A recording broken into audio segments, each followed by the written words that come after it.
Hi, I'm Alex Bell, and welcome to WorkBC Explained, a video series where we'll break down the programs and services of WorkBC in videos of approximately 5 minutes or less in order to make them a little easier to understand.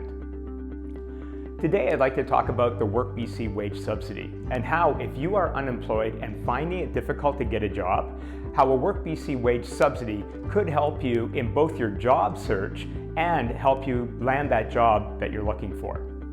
Now you may be asking, who qualifies for a WorkBC wage subsidy and under what circumstances? Let me give you a couple of examples. Say you've just completed your certificate, diploma, or degree in a particular field of study and you're ready to go out and get your first job in that field.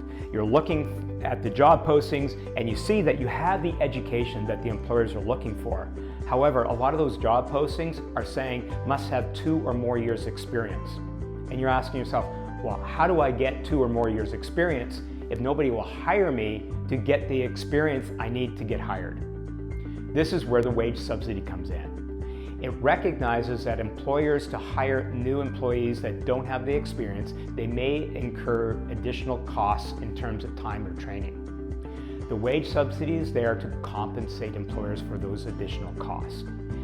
Another example, perhaps you have a disability that may require employers to make accommodations for you to be successful in a position. Again, those accommodations may cost employers time or money, and the wage subsidy is there to compensate the employers for any additional costs to make those accommodations. Further example is you may have the experience and the education employers are asking for, however you don't have Canadian work experience.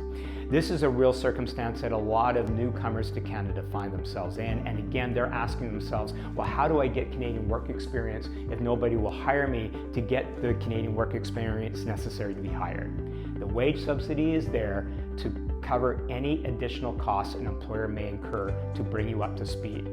So if you think you may be eligible for a WorkBC wage subsidy, then go to workbccenters.ca. That's workbccenters.ca and register at your local WorkBC center. Let them know you're interested to find out if you're eligible for the wage subsidy.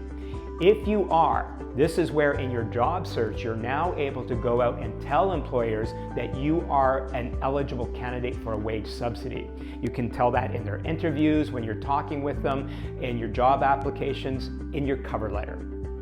This may be the only thing really necessary for an employer to decide they will take the chance on you, because they know that a portion of the cost to bring you on board will be covered by the WorkBC wage subsidy. If you're not eligible for the WorkBC wage subsidy, you are probably eligible for other programs and services through WorkBC to help you in your job search. So what are you waiting for? Contact your local WorkBC center and start your successful job search today. Thank you.